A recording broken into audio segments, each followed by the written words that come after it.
Hello दोस्तों, मैं सुमित शर्मा आपके अपने YouTube channel SSP coaching classes पर आपका स्वागत करता हूं।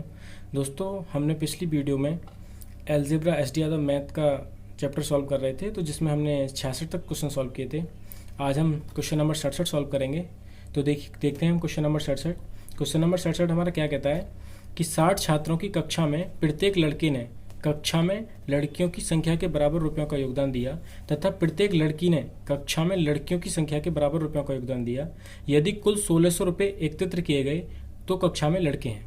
तो देखिए, सबसे पहली बात तो जो बात पूछता है ना उसी को हम एक्स मान लेते हैं। तो देखिए, इसने बोला है कि तो कक्षा में लड़के हैं, तो मैंने माना कि कक्षा में लड़कों की संख्या बराबर एक्स। देखिए, कक्षा में लड़कों की संख्या बराबर एक्स मान लिया। बॉयज जो है वो कितने हैं, एक्स है। अब देखिए, टोटल छात्र कितने हैं, 60 बोला उसने, तो गर्ल्स कितनी होंगी। देखिए, 60 टोटल छात्र हैं, उसमें से एक्स बॉयज हैं, तो गर्ल्स होंगी 60 माइनस एक्स। ठीक है। अब देखिए, उसने कहा है कि लड़कों ने लड़कियों के बराबर पैसे दिए हैं और लड़कियों ने लड़कों के बराबर पैसे दिए हैं। दोनों ने मिला के जो पैसे इकट्ठे हुए वो 1600 हुए। तो देखिए, अगर लड़कों ने एक्स लड़के हैं और लड़कियों के बराबर रुपए दिए हैं तो यानी कि 60 माइनस एक्स। एक लड़के ने अगर 60 रुपए दिए तो 1 गुणा 60। मान लो एक्स लड़कों ने 60 माइनस एक्स दिए तो एक्स गुणा 60 माइनस एक्स। ठीक है, ये लड़कों द्वारा दिए गए रुपए हो गए।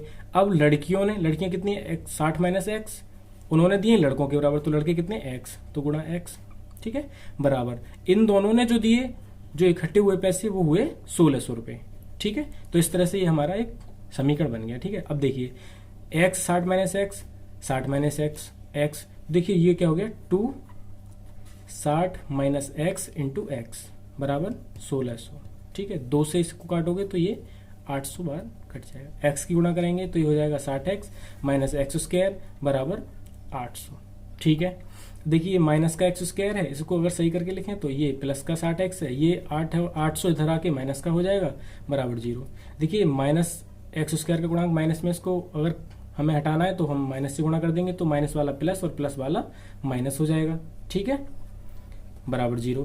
अब देखिए, यहां इसके ऐसे कि ये जोड़ने व घटाने पर तो 60 के बराबर आना चाहिए और गुणा करने पर 800 के बराबर आना चाहिए। तो देखिए, अगर मैं -40 और -20 अगर इसके फैक्टर करूं तो माइनस के 60x हो जाएगा और 40 की और 20 की गुणा करेंगे तो 800। अब देखिए, फैक्टर आपको करने आने चाहिए क्योंकि हम कंपटीशन लेवल का मैथ पढ़ रहे हैं। ठीक है, तो देखिए, अब इसके फैक्टर करने हैं हमें, तो एक्स स्क्वायर माइनस ये 40 plus 20, 40 plus 20 60 into x plus 800 बराबर 0। देखिए, एक्स स्क्वायर माइनस के अंदर गुणा करेंगे तो 40 और एक्स की करेंगे तो एक्स, ये माइनस का 20x, ये प्लस का 800 बराबर 0।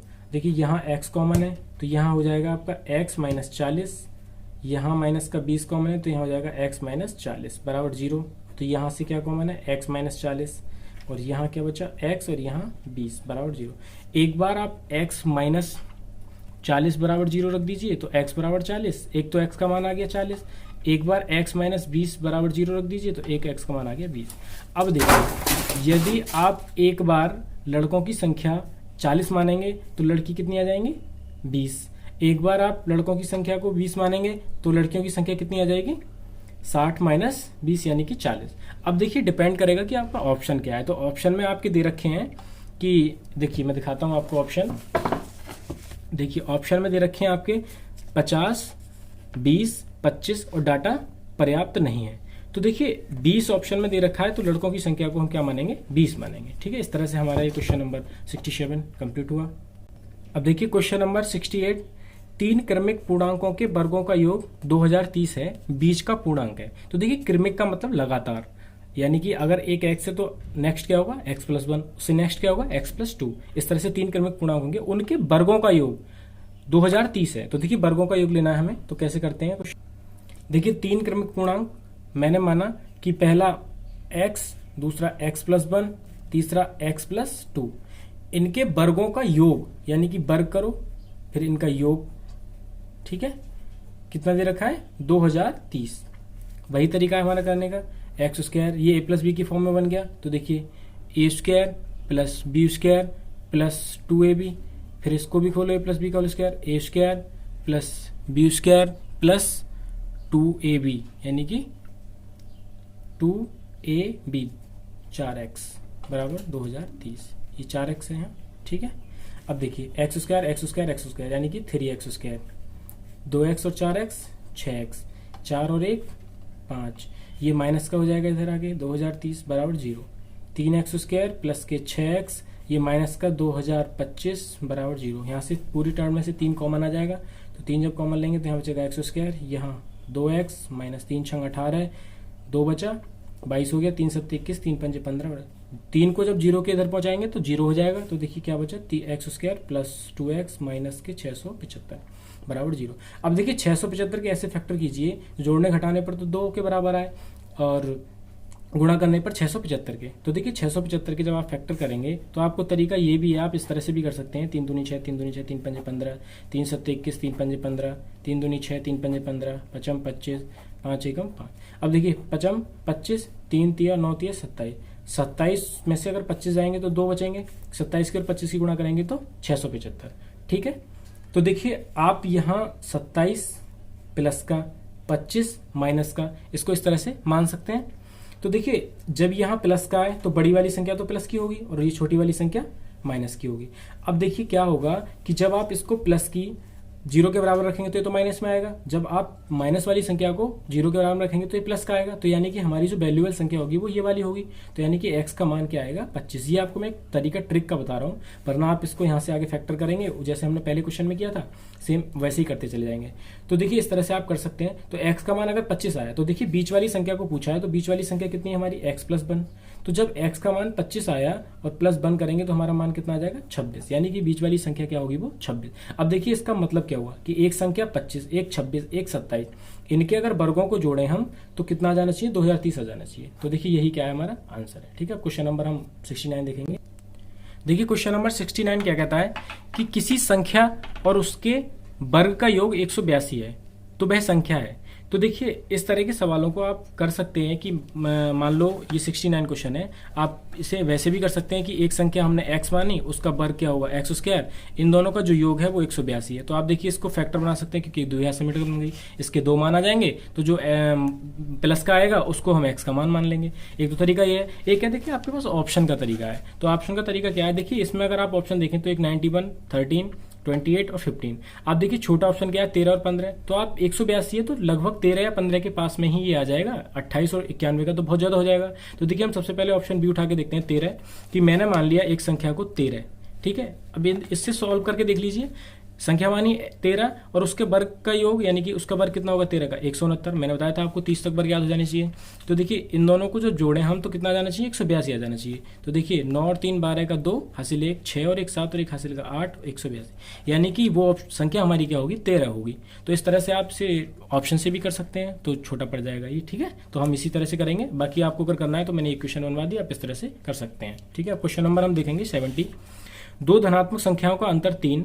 तो देखिए दो धनात्मक संख्याओं का अंतर, मान लो एक संख्या हमने क्या मानी x और दूसरी क्या मान ली y, दोनों का अंतर कितना है 3, ये बोला है उसने। ठीक है, पहली बात, यदि उनके वर्गों का योग, वर्ग इसका वर्ग करेंगे तो x², योग का मतलब प्लस, दूसरी संख्या का मतलब y², दोनों के वर्गों का योग कितना 369, तो उन संख्याओं का योग है। यानी कि इसने पूछा है x प्लस y का मान। ठीक है, अब देखिए हम यहाँ कैसे कर सकते हैं कि अगर मैं यहाँ से x माइनस इस वाली इक्वेशन को 1 मान के दोनों पक्षों का वर्ग करूँ तो आप क्या करेंगे x माइनस बाई का होल स्क्वायर बराबर x² plus y² minus 2xy। देखिए यहाँ से xy का मान हमें पता चल जाएगा। तो देखिए x माइनस बाई का मान कितना देना 3, 3 का वर्ग करेंगे तो 9, x² प्लस y² का मान 369। ठीक है, माइनस के 2xy। अब देखिए 369 को जब इधर लाएंगे तो माइनस का हो जाएगा, तो प्लस का 9 और माइनस का 369, तो माइनस का 360 बचेगा बराबर माइनस का 2xy। माइनस से माइनस कैंसिल, 2 से कटेगा 180 बार, xy का मान आ गया। अब देखिए आप यहीं पे एक ट्रिक लगा सकते हैं कि हमसे x प्लस y का मान पूछा है, तो देखिए 180 के ऐसे फैक्टर कीजिए जो हमें क्या पता है, जो हम देख सकते हैं वो हमें पता है अंतर, तो ऐसे फैक्टर कीजिए जिससे उनका अंतर 3 आ जाए। तो देखिए मैं 180 के ऐसे फैक्टर करता हूँ। 180 के मैंने फैक्टर करे कि 15 और 12, 15 और 12 की गुणा करेंगे तो 180 और 15 में से 12 घटाएंगे तो 3, अंतर 3 आ जाएगा। तो देखिए इस तरह से जब ये संख्या एक 15 आ गई, एक 12 आ गई, तो उन्होंने पूछा है कि इसका योग ज्ञात कीजिए। तो 15 प्लस 12 बराबर कितना हो जाएगा 27। तो इस तरह से हमारा ऑप्शन हो जाएगा सी। देखिए इस तरह से हमने क्वेश्चन नंबर 70 सॉल्व किया। अब क्वेश्चन नंबर हम 71 देखेंगे। देखिए क्वेश्चन नंबर 71 है कि निम्नलिखित में से वह कौन सी संख्या है जिसमें उसके वर्ग को जोड़ने पर परिणाम 240 है। तो देखिए आप इसको द्विघात समीकरण बना के भी सॉल्व कर सकते हैं। बाकी आपको ट्रिक है तो यही है कि आप ऑप्शन से करिए। कि देखिए पहला ऑप्शन देखें हम कि मान लो वह संख्या मैंने मान ली 15, ठीक है। तो उसने बोला है कि वह कौन सी संख्या है जिसमें उसके वर्ग को जोड़ने पर, तो 15 के वर्ग 225, इसको जोड़ने पर 240 प्राप्त हो। तो देखिए क्या ये सही है। तो देखिए 5 और 5 10 का 0, 2 और 1 3 और 1 हासिल का 4, 240 यानी प्राप्त हो गया। तो इसका मतलब वह संख्या हमारी कितनी है 15। तो देखिए इस तरह से हमारा ऑप्शन नंबर ए ठीक हो जाएगा। इस तरह से हम इसे 10 सेकंड में करके निकल जाएंगे, ठीक है। देखिए क्वेश्चन नंबर 72, किसी प्राकृतिक संख्या के वर्ग के तिगुने में से उस संख्या के 4 गुने को घटाने पर प्राप्त संख्या उस संख्या से 50 अधिक है, वह संख्या है। तो देखिए इसको भी हम ऑप्शन से ही करेंगे। मैंने मान लिया पहला ऑप्शन 4 है, ठीक है। तो उसने बोला कि किसी प्राकृतिक संख्या, मान लो प्राकृतिक संख्या 4 संख्या के वर्ग का कितना हो जाएगा 16, इसके तिगुने यानी कि 3 गुना, 3 गुने में से उस संख्या के 4 गुने को घटाने पर, तो संख्या कितनी मानी हमने 4 और उसका 4 गुना, ठीक है। तो 16 तिया 48 माइनस 4 चौक 16। देखिए इनका जो डिफरेंस आया वो संख्या क्या उस संख्या से 50 अधिक होगी, तो नहीं हो सकती ना, तो ये ऑप्शन हमारा कट जाएगा। ऑप्शन दूसरा देखेंगे हम, दूसरा ऑप्शन है हमारा 5, ठीक है। हमने उठा लिया ऑप्शन 5, वह संख्या उठा ली हमने 5। तो देखिए उस प्राकृतिक संख्या के वर्ग, इसका वर्ग करा हमने 25, ठीक है। वर्ग के तुगने यानी कि 3 गुना कर दिया, उस संख्या के 4 गुने को, 5 संख्या मानी उसका 4 गुना, ठीक है। तो 25 दिया 75 माइनस 5 चौक 20, इनका डिफरेंस कितना आया 55।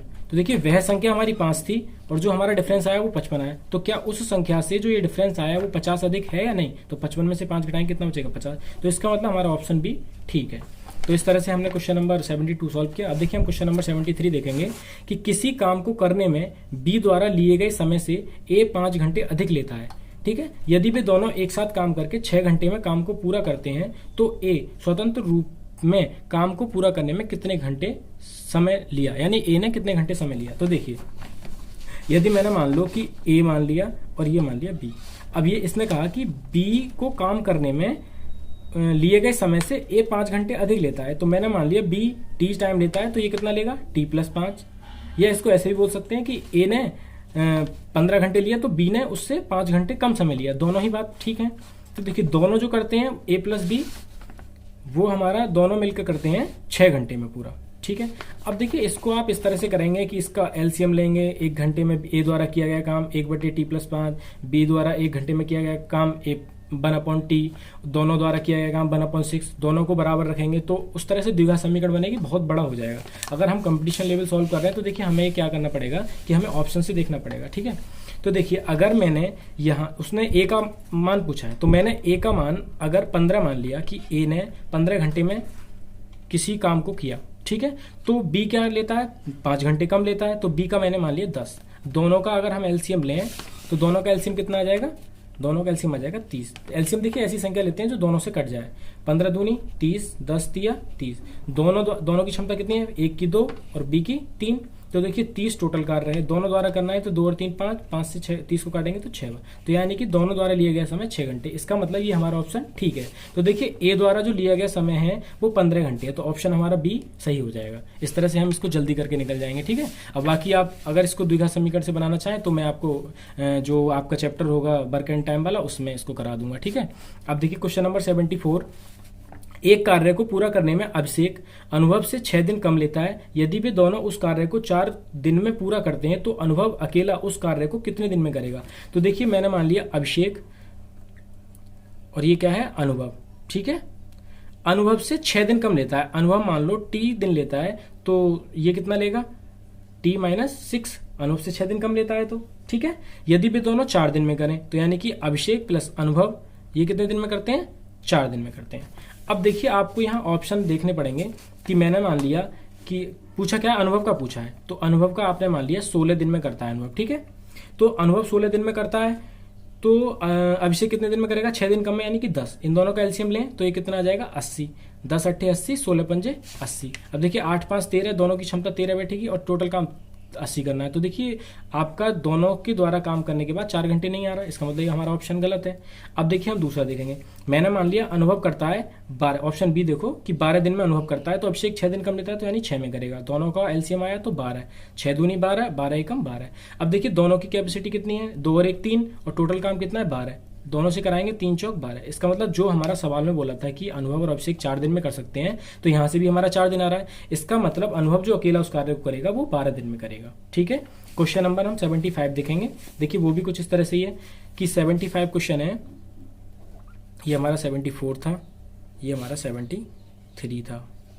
ठीक है, अब देखिए 75 क्वेश्चन क्या कहता है, यदि एक टंकी में लगे 2 पाइप एक साथ कार्यरत हों तो टंकी 12 घंटे में भर जाती है। यानी कि 2 पाइप हैं, मैंने मान लिया एक ए पाइप है और एक बी पाइप है, दोनों जो लगते हैं तो कितने घंटे में भर देते हैं, 12 घंटे में। ठीक है, अब देखिए यदि एक पाइप दूसरे से 10 घंटे जल्दी भरे तो दूसरा पाइप टंकी को भरने में कितना समय लेगा। ठीक है, तो देखिए जल्दी भरने का मतलब क्या है कि अगर ए और बी हैं, अगर बी टी समय ले रहा है तो 10 घंटे जल्दी भरेगा ए, तो यानी कि ये टी माइनस 10, ये 10 घंटे जल्दी भर देगा। तो देखिए दोनों को जो भरने में समय लग रहा है 12 घंटे, यहाँ से एक को 10 घंटे कम लग रहे हैं। तो देखिए आप ऑप्शन देखेंगे, मैंने मान लिया ऑप्शन पहला ही कि हमारा ऑप्शन 15 है, तो मान लो बी द्वारा जो लिया गया समय है वो 15 है और ये 15 से 10 घंटे कम लेता है, तो इसका 5, दोनों का एलसीएम लेंगे तो 30, 5 छंगा 30, 15 दूनी 30, 6 और 2 8। अगर 8 से 30 को डिवाइड करेंगे तो 12 घंटे तो आएगा नहीं, इसका मतलब ये ऑप्शन तो हमारा गलत है पहला। दूसरा देखिए, अब दूसरा ऑप्शन मैंने मान लिया कि बी जो है वो भरता है 10 घंटे में, तो वो उससे 10 घंटे कम लेगा, तो इसका मतलब ये 0 हो जाएगा, तो इसका मतलब ये भी ऑप्शन नहीं होगा। अब देखिए ऑप्शन नंबर देखते हैं हम तीसरा ऑप्शन हमने मान लिया बी लेता है 20 घंटे, तो 20 घंटे से ए कितना लेता है, 10 घंटे कम, तो यानी ये लेगा 10 घंटे, दोनों का एलसीएम लिया तो कितना आ गया 20, 10 एकम 10 और 20 एकम 20, 20 दूनी 20 एकम 20, 10 दूनी 20, दोनों का क्षमता कितनी आई 3 से जब 20 को डिवाइड करेंगे तब भी हमारा 12 घंटे नहीं आएगा। इसका मतलब ये भी ऑप्शन हमारा, देखिए कभी कभी ऑप्शन हमें चारों चेक करने पड़ जाते हैं और कभी कभी ऐसा होता है हमारा पहले ऑप्शन में आ जाता है। लेकिन ये जो पड़ता है ना शॉर्ट ट्रिक, ये इस तरह के सवाल आप ऑप्शन से करें तो ही बेटर है, क्योंकि जितना समय आपका द्विघात समीकरण बनाने में लगेगा उससे कम ही समय लगेगा। ठीक है, तो देखिए आप क्वेश्चन इसका ऑप्शन देखिए, चौथा डी ऑप्शन है। बी ने लिया मान लो 30 घंटे और ए ने लिया आपका 10 घंटे कम, तो इसने लिया 20, दोनों का एलसीएम लेंगे तो 60, 20 दिया 60, 30 दूनी 60, दोनों की क्षमता कितनी आई 3 और 2, टोटल कार्य कितना है 60, दोनों से कराएंगे 5 से डिवाइड करेंगे तो आ जाएगा 12 घंटे। इसका मतलब हमारा ऑप्शन डी ठीक है। तो यानी कि जो दूसरा पाइप है टंकी को भरने में जो समय लेगा वो कितना लेगा, 30 घंटे। ठीक है, अब देखिए क्वेश्चन नंबर 76, एक कार नियत चाल से 420 किलोमीटर दूरी तय करती है। मान लो कोई कार है और वो ये 420 किलोमीटर की दूरी को तय करती है। ठीक है, कार है कोई यहाँ से जाती है तो 420 किलोमीटर की दूरी को तय करती है। यदि उसकी चाल 10 किलोमीटर प्रति घंटा अधिक होती तो वह उसी दूरी को 1 घंटा कम समय में तय करती। देखिए क्या कहा, समय की बात की है कि इन दोनों, जो मान लो कोई 420 किलोमीटर की दूरी, मैंने कार की चाल देखिए, इसमें पूछा कार की चाल कितनी है, तो कार की चाल को आप क्या करेंगे कि कार की चाल बराबर x किलोमीटर प्रति घंटा मान लेंगे। ठीक है, जब आपने कार की चाल को x किलोमीटर प्रति घंटा मान लिया तो आपको क्या करना है कि देखिए 420 किलोमीटर की दूरी अगर आप उसको x किलोमीटर प्रति घंटे की चाल से चलवाएं तो ये कितना आ जाएगा 420/x घंटे। ठीक है भाई, अब देखिए उसने कहा कि 10 किलोमीटर प्रति घंटा अधिक होती, यानी कि 420 किलोमीटर की दूरी को तय करने में जब उसकी चाल को आप क्या करते कि 10 किलोमीटर प्रति घंटा बढ़ा देते, यानी कि 100 थी लेकिन 10 किलोमीटर प्रति घंटा आपने क्या करा और बढ़ा दी चाल उसकी, ये भी किलोमीटर से किलोमीटर कैंसिल, ये भी क्या आ जाएगा घंटे।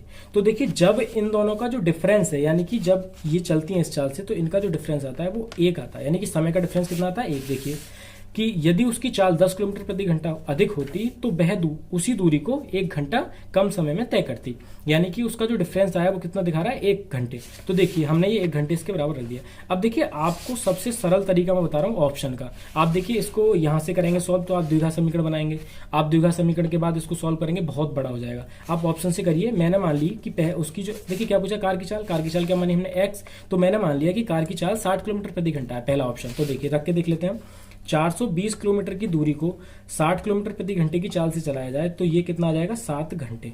ठीक है, जब वो x किलोमीटर प्रति घंटे यानी 60 किलोमीटर प्रति घंटे की चाल से चलती है तब। अब देखिए माइनस, जब वो 420 किलोमीटर की दूरी को 10 घंटे अधिक स्पीड के साथ चले, यानी 60 तो है 10 और बढ़ा दी जाए यानी कि 70, तो 7 6 42, यानी कि इन अब देखिए पहले जो 60 किलोमीटर प्रति घंटे की चाल से चलती थी तो 7 घंटे लगते थे, अब वो 10 किलोमीटर प्रति घंटे की चाल बढ़ा दे तो कितने घंटे लगेंगे 6, तो दोनों का डिफरेंस कितना है 1 घंटे। इसका मतलब हमारी चाल सही है कि हमने जो कार की चाल है वो 60 किलोमीटर प्रति घंटा है। तो देखिए आपको एक बात और मैं बता दूं, यदि आप 50 किलोमीटर प्रति घंटे की चाल से कहीं जा रहे हैं ठीक है, और आप 60 किलोमीटर प्रति घंटे की चाल से जाएं। तो देखिए जब स्पीड कम होती है तो समय क्या होता है, ज़्यादा लगता है, जब स्पीड ज़्यादा होती है तो समय क्या होता है, कम लगता है। आप खुद भी अपनी बाइक पे एक्सपीरियंस इस चीज़ का करके देख सकते हैं। तो देखिए क्वेश्चन नंबर हम देखेंगे 77।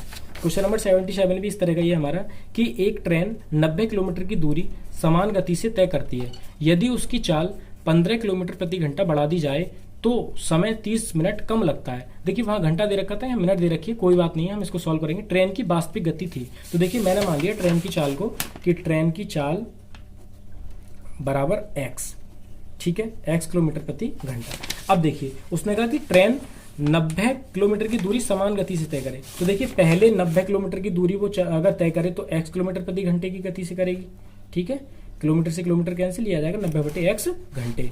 अब देखिए उसने बोला कि अगर इसकी चाल को 15 किलोमीटर प्रति घंटा बढ़ा दिया जाए, तो देखिए 90 किलोमीटर की दूरी को जब x में 15 किलोमीटर प्रति घंटा बढ़ा दिया जाए तो 90/x + 15, जब इन दोनों का जो डिफरेंस होता है वो आता है 30 मिनट। देखिए मिनट यहाँ ये चीज़ हमारी घंटे में आई है तो इसको भी हम घंटे में बना लेंगे 60 से डिवाइड करके, तो ये आ जाएगा 1/2 घंटे, ठीक है। अब देखिए इन दोनों का डिफरेंस आधा घंटे आना चाहिए, इसका मतलब वो ऑप्शन हमारा ठीक है। तो देखिए ऑप्शन नंबर हम ए देखें, हमारा ऑप्शन ए है 45 किलोमीटर प्रति घंटा।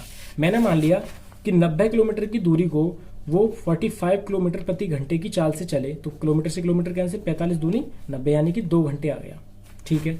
पहले जब 45 किलोमीटर प्रति घंटे की चाल से चल रही थी तो 2 घंटे समय लगा। अब देखिए 90 किलोमीटर की दूरी को उसने 15 किलोमीटर प्रति घंटा अपनी चाल को बढ़ा लिया, पहले 45 थी, अब हो गई 45 और 15 60 किलोमीटर प्रति घंटे। देखिए किलोमीटर से किलोमीटर कैंसिल, 0 से 0 कैंसिल, 3 3 9, 3 दूनी 6, यानी कि अब लगे उसे 3/2 घंटे।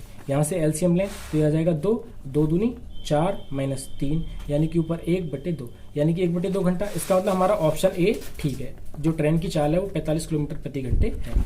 इस तरह से हमने आज अलजेब्रा को सॉल्व किया, पूरे अलजेब्रा को फिनिश किया। तो दोस्तों कैसी लगी वीडियो, तो आप सभी लाइक, शेयर, कमेंट, सब्सक्राइब कीजिए। Thank you.